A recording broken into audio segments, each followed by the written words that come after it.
포스트 코로나 시대에 무엇보다 그 인공지능 AI가 우리 삶 속에 더욱 빠르게 자리 잡을 것이라는 전망이 많습니다.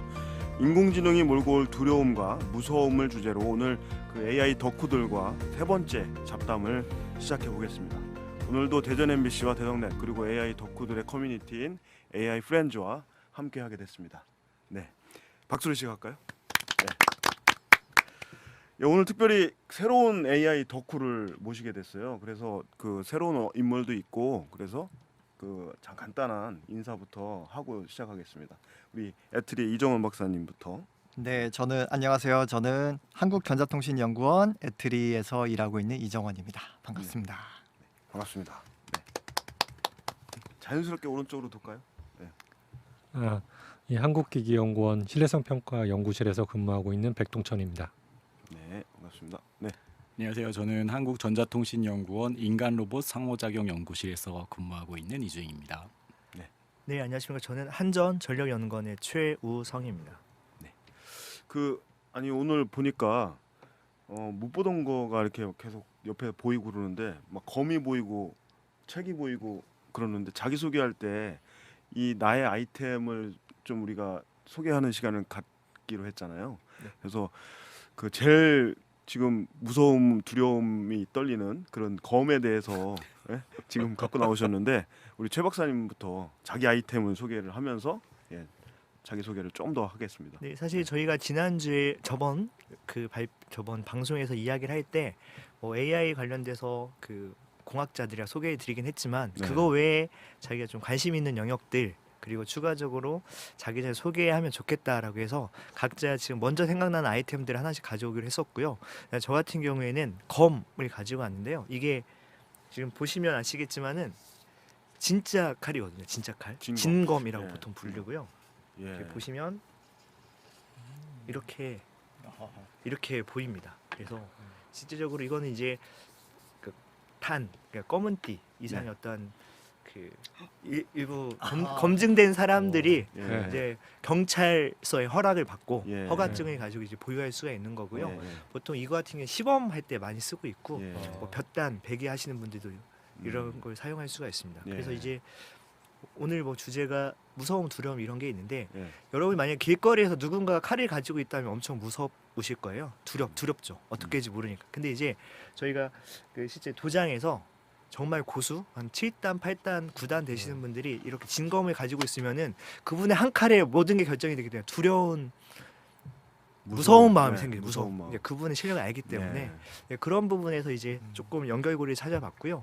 일단 취미로 지금 평생 운동으로 검도를 생각하고 있어서 예. 일단 제가 아끼는 물건 중에 하나 일단 예. 가져왔어요. 그래서 저는 이제 무술하는 예. 무술을 좋아하는 공학자라고 예. 일단 야, 보시면 될 것 같습니다. 무술을 좋아하는 공학자 멋있네요. 네, 예. 이제 칼은 힘든 관계를 옆에 뒤에다 두도록 하겠습니다. 예.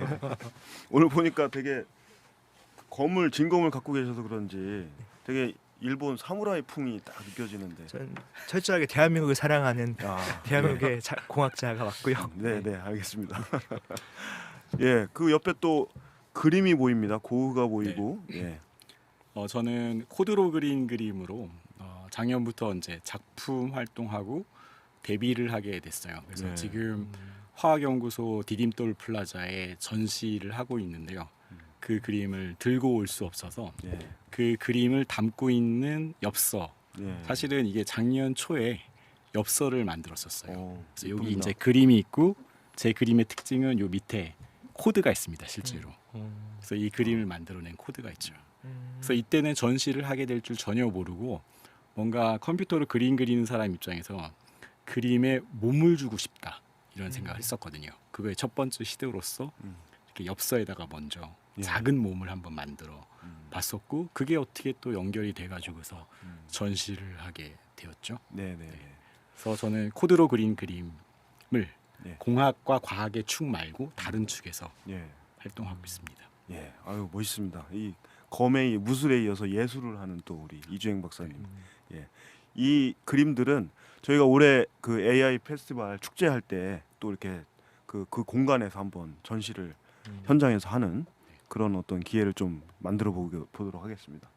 자, 옆에 또 왼쪽을 보니까 우리 이정원 박사가 사실 그 많은 분들이 아시는 분도 계실 거예요. 그 예전에 알파고 그 사태가 있었을 때 그때 그 모 방송사의 특별 그 해설진으로 참여하신 적이 있거든요.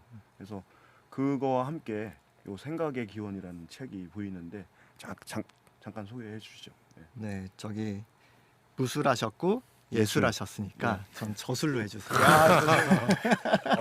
라임이 역시 좋습니다. 핵인싸. 동철님 바쁘다 지금 무슨 소리야? 아, 다 제가 모아서 얘기했어요. 아직 책을 쓰지는 못했고요. 예. 번역한 책이에요.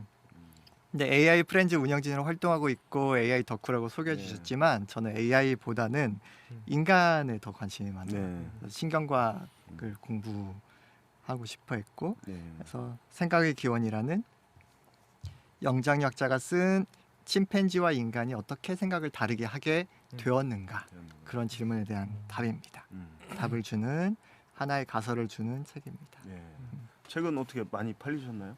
많이 팔렸죠. 아, 생각보다 굉장히 많이 팔렸어요. 예. 아유 그건 몰랐는데 더 많이 팔려서 예. 그 점심이나 저녁을 또 쏘는 영광을 또 큰 기대가 없었기 때문에. 예. 아, 그래요? 네, 네, 알겠습니다. 우리 마지막 백동천 박사님 뭐 술술술 이렇게 되는데 어떤 술을 또 가지고 오셨는지. 즉석에서 저는 이제 이 상패를 가져왔고요. 네. 그 위에 있는 이게 이제 굉장히 작아 보이는 이게 믿기 어려우시겠지만 수박입니다. 수박. 그래서 그 이 수박이 이 상패로 변하는 과정을 지금부터 설명을 드리도록 하겠습니다. 네.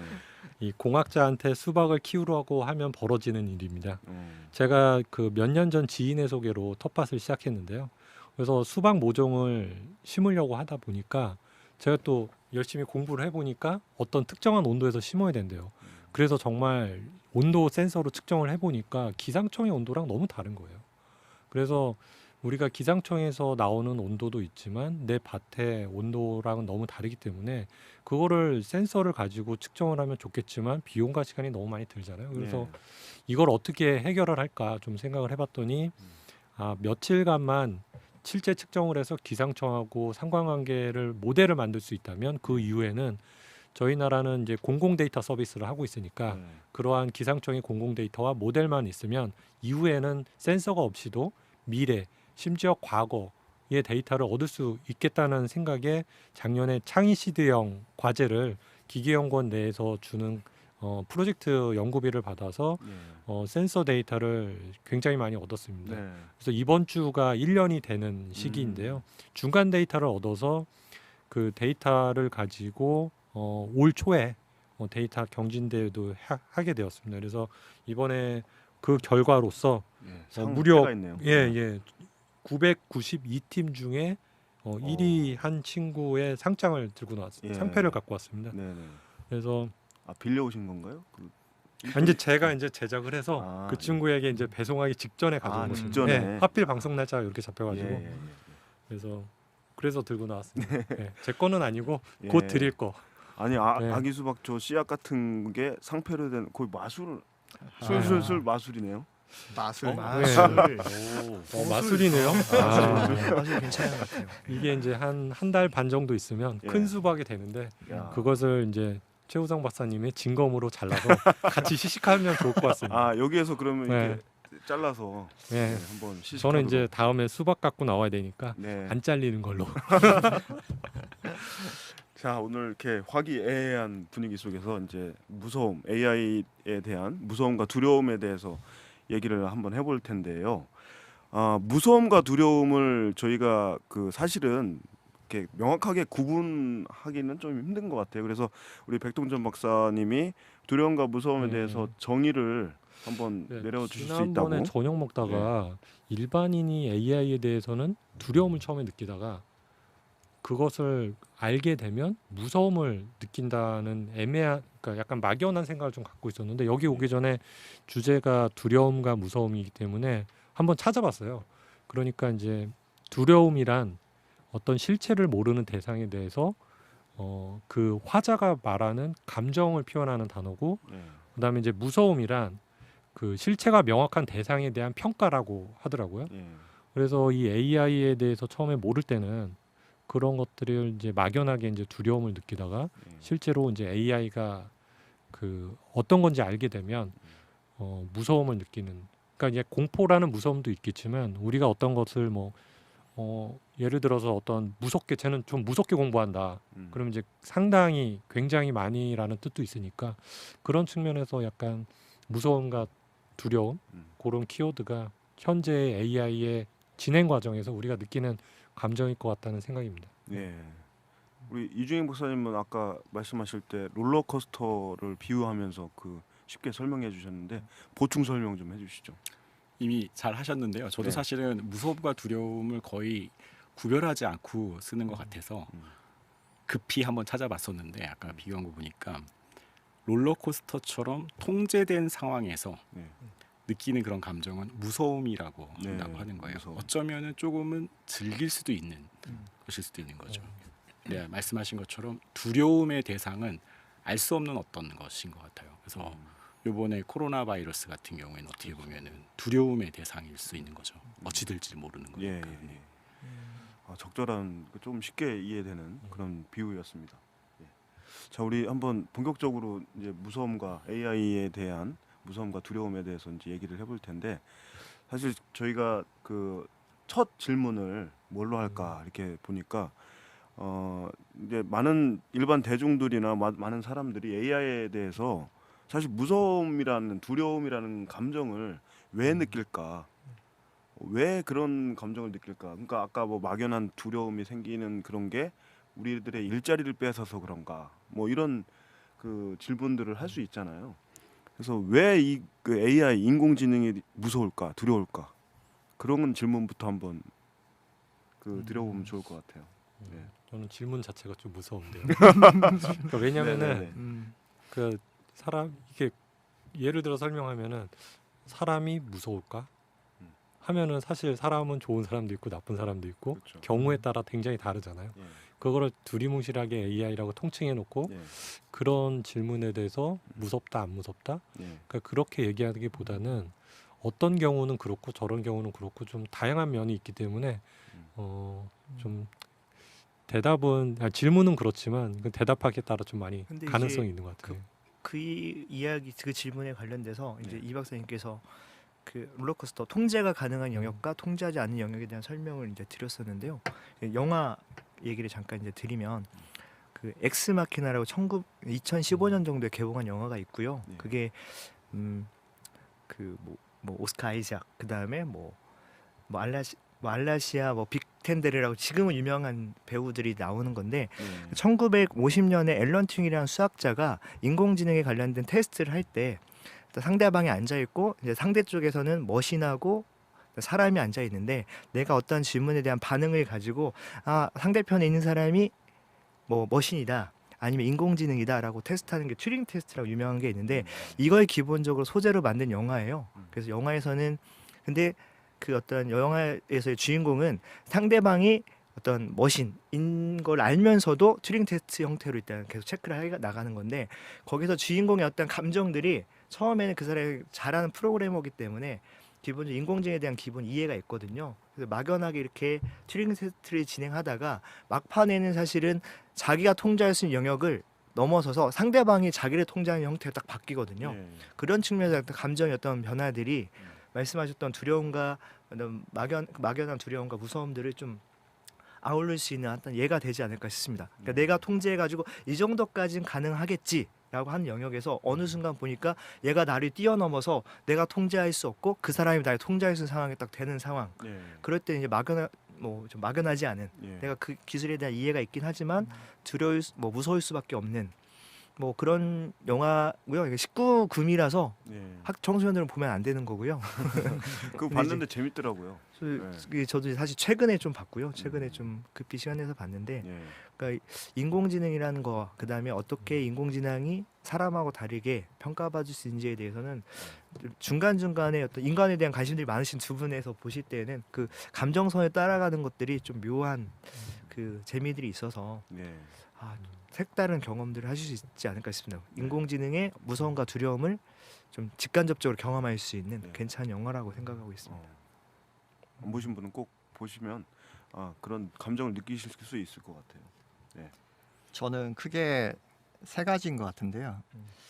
저는 일반화를 안 하려고 노력하는 사람 중에 한 명인데 네. 이런 자리에 오면 꼭 이렇게 그쵸. 할 수밖에 없더라고요. 맞아요. 첫 번째는 인공지능 기술을 가진 사람들에 대한 음. 어떤 조직이나 단체에 대한 두려움이 있는 것 같아요. 음. 그러니까 빅데이터를 가지고 있는 빅브라더에 대한 사람들의 두려움이 있죠. 그러니까 소설이나 영화로 많이 우리한테 두려움이 이제 회자되고 있었고요.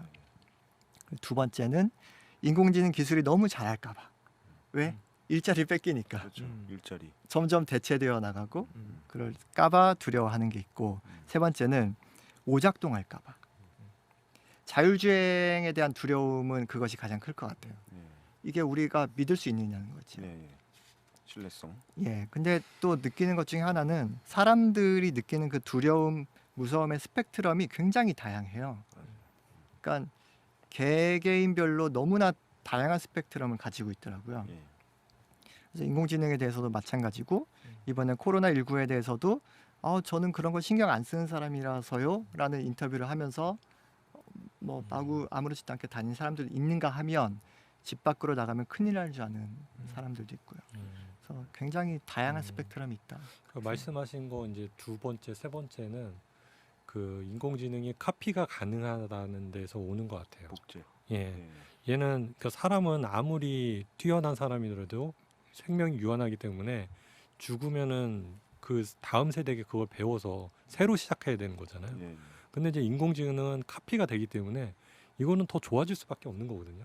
기존에 있는 거에서 항상 출발을 하는 거기 때문에 사람은 항상 0점에서 시작하지만 인공지능은 항상 100점에서 시작해서 200점을 만들고 그 다음에 또 200점에서 시작하고 그 다음에 세 번째에서 말씀하신 거는 이제 어떤 오작동이 됐을 때 이건 카피가 돼서 똑같은 대량의 피해가 발생할 수 있기 때문에 그런 점에서 좀 무서운 것 같아요. 사람이 실수하면 어떤 한 개인으로 끝나지만 이 인공지능은 어떤 모델이 어떤 세츄레이션 되고 어떤 일정 수준에 도달하면 좋은 것만 다 카피해다 쓸 거기 때문에 그런 부분이 좀 있는 것 같아요. 이건 뭐 인공지능뿐만 아니라 어떤 전자된 시스템에서는 다 맞는 것들이고 기계도 그렇고. 뭐 이종원 박사님 말씀하신 것처럼 뭐 두려움과 어떤 무서움이라는 것들은 철저하게 주관적으로 판단해낸 거고요. 거기에 대해서는 상당히 많이 동의하고 있고, 어떻게 보면 사람들이 그 전반적인 두려움과 무서움은 그러니까 어떤 기술의 어떤 그 동기와 목적보다는 그걸 어떻게 사용하냐, 어떤 선한 목적으로 쓰냐, 아니면 무언가 보이지 않는 힘에 의해서 안 좋게 좀 작동할 수 있냐, 그런 것까지 좀 아울릴 수 있지 않을까 생각을 좀 해보게 됩니다. 인공지능의 실체를 좀 알아야지 이 질문이 성립한다고 보거든요. 이 질문이 아까 무섭다고 하셨잖아요. 그래서 저도 동감이에요. 오늘 아침에 이제 오기 전에 저희 딸아이한테 물어봤어요. 저희 딸아이는 이제 대학도 졸업을 했는데 오늘 인공지능의 무서움과 두려움에 대해서 아빠가 얘기를 해야 돼. 넌 어떻게 생각하니? 그랬더니 나는 아무런 느낌이 없어 그러더라고요. 난 인공지능을 모르니까. 네. 근데 그런 느낌을 갖는 분들도 사실은 많다고 느껴지고요. 그리고 그럼 도대체 이 잘 모르는 사람들이 되게 많을 텐데 인공지능의 두려움과 무서움은 어디서 왔을까? 생각해 보면 영화에서 우리 많이 나타나죠. 그리고 또 언론과 SNS에서 많이 회자되는 것 같기도 해요. 그래서 실체 없는 두려움으로서 존재하는 경우가 사실은 되게 많은 것 같고, 연구자인 저희 입장에서는 그런 사실들이 어떻게 보면은 무서움의 대상이라고 그래야 될까요? 그래서 저희는 어떻게 보면은 인공지능의 실체를 좀 알려드려야 될 것 같아요. 그래서 디미스티파잉이라고 그러잖아요. 미스버스터처럼 인공지능은 이런 거기 때문에 충분히 두려워하셔야 될 거고요. 그런 거는 전혀 걱정하시지 않으셔도 됩니다라고 이야기를 하는 자리가 아마 오늘 생기겠죠. 맞아요. 네. 그런 인식, 사회적인 어떤 인식 자체가 말씀하신 대로 그게 현실이잖아요. 또 그런 생각을 갖고 계신 분들, 모르는 분들 다 존재하니까 말씀하신 대로 그런 어떤 노력이 필요하지 않을까 생각되고, 무한복제 대표적인 영화 있잖아요. 제가 무섭다. 레플리카. 예, 레플리카도 있고 매트릭스의 그 스미스 무한복제. 아, 그래서 막 나쁜 사람이 나와가지고 그러니까 무한복제가 돼서 네. 그 저기 주인공과 싸우는 그런 영화도 사실 대중이 딱 봤을 때 아 저렇게 복제가 자연스럽게 아주 쉽게 되는구나 뭐 하면서 이제 그냥 받아들이니까 그걸 현실처럼 받아들이니까 이제 그런 인식들이 이렇게 이제 존재하는 것 계속 같아요. 이제 좀 더 논의가 될 텐데 예. 그 어떤 인공지능이라고 하는 기술 자체에 대한 어떤 정의가 예. 좀 명확하지 않았기 때문에 막연하게 어떤 이런 부분 사실은 인공지능이라고 하는 부분들이 할 수 있는 영역이 좀 제한적이거든요. 아직까지 예. 제한적이고 그다음에 뭐 데이터에 기반하고 그다음에 알고리즘적으로 작동하고 있는데 어떤 분들은 로봇이 인공지능이라고 그냥 그렇게 생각하시는 분도 계시고 예. 또 영화가 주는 상상력에 의해서 그리고 말씀하셨던 그 복제 같은 경우에 또 인공지능의 영역은 좀 다른 영역들이거든요. 그런 그렇죠. 부분에서 인공지능의 어떤 바운더리가 어느 정도까지 있고 어느 정도까지 우리가 좀 더 고민해 볼 만하다. 이제 그런 부분들에 대한 논의들이 좀 명확하게 있어야 되지 않을까 싶습니다. 물론 뭐 사전적 정의는 당연히 있겠지만 그 각자 덕후분들이 생각하시는 인공지능이 뭔가요? 그냥 이렇게 그 누가 딸이 물었을 때 인공지능은 뭐야? 뭐 이렇게 설명할 수 있는 정의가 그 각자 다를 것 같은데 저술하시는 분이 먼저 이렇게 글을 쓰시는 공격을 분- 하시네요. 네, 저술하시는 분 글을 쓰면서 무술을 하시기 때문에 공격을. 일단 뭐 지능을 흉내낸 무언가 지능을 예, 흉내낸 우리가 무언가다. 인간으로서 가지고 있는 지능이라는 기능이 있는데 예. 그 지능을 흉내내는 흉내낸다. 다른 무언가가 나오면 그것을 인공지능으로 부르는 게 일반적인 것 같아요. 저는 정해진 규칙에 따라서 알고리즘 움직이는 건 이제 알고리즘이라고 하는데 예. 스스로 학습해서 발전할 수 있는 모델을 저는 인공지능이라고 좀 정의를 하고 싶어요. 이 예. 학습 능력이라는 게 굉장히 무궁무진한 가능성을 주기 때문에 예. 그런 부분이 좀 중요한 핵심 키워드이지 않을까 싶습니다. 네. 예. 그 키워드 두 분. 제가 먼저 얘기해 예. 볼까요? 저는 다른 방송에서 인공지능에 관련돼서 이야기할 기회가 있었는데 그때 이제 인공지능을 이야기할 때 정의라기보다는 약간 비유적으로 예. 했었어요. 그래서 함수다. 인공지능은 함수를 만드는 새로운 방법이다라고 말씀을 드렸고, 그러니까 저희 문명을 이루고 있는 여러 가지 기계 장치들이 있습니다. 톱니바퀴에서부터 네. 소프트웨어 코드까지. 그게 어떻게 보면은 다 함수거든요. 예. 물리적인 함수일 수 있고 수학적인 함수일 수 있는데 그거를 인간의 지성과 이성으로서 인간의 지능으로서 만들던 함수를 이제는 기계가 만들게 된 시대가 된 거예요. 도저히 짤 수 없었던 함수를 그걸 어떻게 만들었냐면은 데이터 기반으로 만든 거죠. 너무나 큰 데이터를 가지고서 그거로부터 기계가 코딩을 만들어낸 거예요. 그래서 제 입장에서는 기계가 코드를 만드는 게 인공지능에 해당합니다. 기계가 코드를 만드는 게 인공지능이다. 네, 사실 세 분이 많은 얘기를 해주셨는데 부담이 좀 되긴 하는데요. 네. 그러니까 제가 경험했던, 그러니까 제가 했던 경험 안에서만 좀 먼저 말씀을 드리면 그 정답, 트루, 진실된 값들이 있는 상태에서는 정말 잘 풀 수 있는. 그러니까 어떻게 보면 참값이 정의된 상태의 어떤 그런 바운더리 안에서는 뭐 어떤 인간과 유사하거나 어떤 부분에 인간보다 더 나은 네. 것들을 풀어나갈 수 있는 게 인공지능이지 않을까 싶습니다. 네. 참값이 없는 문제는 일단 제가 경험한 형태에서는 좀 어렵지 않겠나 생각을 하고 있고요. 추루값이 있는 상태에서 네. 잘 풀어가는 내분 지능. 말씀 들어보니까 조합을 하면 아주 멋진 정의가 될 수 있을 것 같아요. 나중에 한번 문장으로 한번 정리를 한번 해보겠습니다. 제가 제일 넓은 정의를 얘기를 했고 예. 점점점 좁혀 네, 좁아져 주신 것 예, 같아요. 아 그래서 잘했다는 건가요? 뭐 글쎄요. 농담이에요.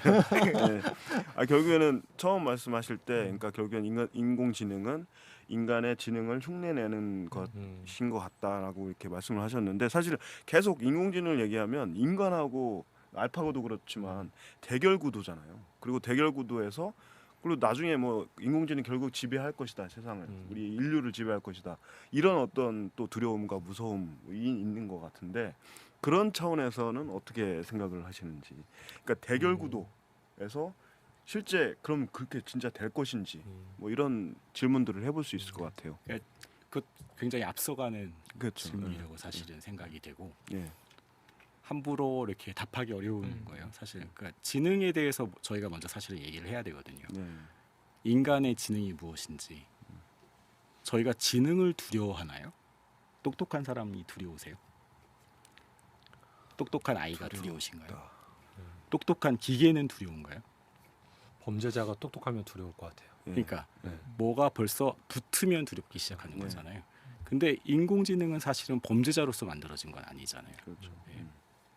그래서 거기 보면은 통제할 수 없는 것이라는 전제가 막연하게 붙는 것 같아요. 그래서 AGI라고 그러잖아요. Artificial General Intelligence 또는 Super Intelligence 그런 게 생겼을 때 거기서부터 맞아요. 이제 통제 불가능성이 생기고 설명 불가능성 생기고 그러면서 두려움의 문제들이 생기는 그건 거예요. 단순한 오작동의 문제는 아니잖아요. 지금 말씀하신 차원은. 설명 불가능한 영역에서 약간의 그 어떠한 분야 연구했던 사람들의 막연한 두려움들이 사실 있어요. 네. 그러니까 이게 사실은 물리적으로 아니면 수학적으로 명확하게 딱 설명이 안 되는데 내가 기대했던 답을 나보다 더 좋은 결과들을 어떤 코드 안에서 냈을 경우에는 이 묘한 좀 찝찝함들이 있거든요.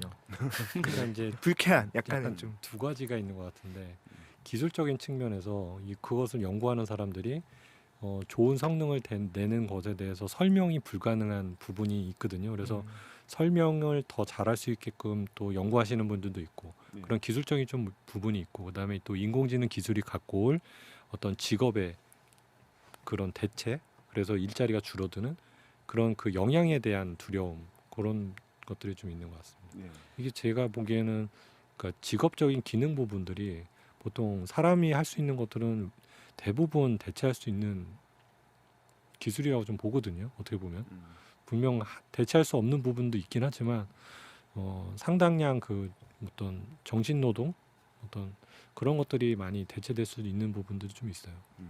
그 두렵기 이전에 그 대결 구도를 만드는 그 프레임 자체가 두려움을 더 만들어낸다고 생각을 하는데 왜 대결이 되냐면 인공지능 연구가 1950년대부터 시작됐는데 인공지능 연구자들의 꿈이었거든요.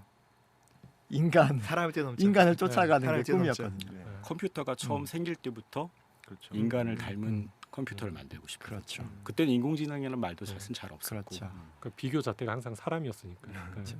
컴퓨터가 할 수 있는 많은 기능 중에 사람이 하고 있는 지능을 흉내낸 그 기능으로 승부를 보고 싶은 거죠. 네. 연구자들은. 그러니까 뭐 이데아라고나 할까요? 이데아. 인공지능의 이데아라고나 할까? 음. 인간이라는 존재가 있으니까 이미 네. 지능을 가진 그 지능에 가진 인간이란 존재까지 도달하고 싶은 마음이 있었던 네. 거죠. 근데 지금 그 시기가 된 거죠. 네. 그래서 알파고가 도전을 했고 네. 그 도전을 대결 구도로 만들었고 심지어 인공지능 컴퓨터 프로그램이 아니라 기계처럼 형상을 했어요. 네. 로봇을 동원해서 이제 그런 것들이 두려움을 더 많이 만들어낸 것 같아요. 네. 그러니까 이제 이 박사님께서 말씀하셨던 근데 이제 인간을 뛰어넘는 게 이제 목표인데 그 인간의 지능을 어떤 잣대로 딱 우리가 정의할 수 있냐가 좋은 고민이신 것 같아요. 이게 사실은 단순 연산이냐 아니면 복합적인 뭐 창의적 사고냐 아니면 정말 납득할 수 없는 비논리적인 사고들이 가능한 게 인간인데 그러면 이제 AI 기술의 어떤 일부는 인간의 어떤 영역들을 넘어설 수가 있고 어떤 영역까지는 아직 건드리지 못하는 이런 부분들에 대한 저희들이 나름의 교통 정리들이 예. 좀 명확하게 제시가 되면 뭐 저희가 뭐 다 할 수 있는 건 아니겠지만 네. 그런 조금씩의 노력들이 필요하지 않을까 생각이 들긴 합니다.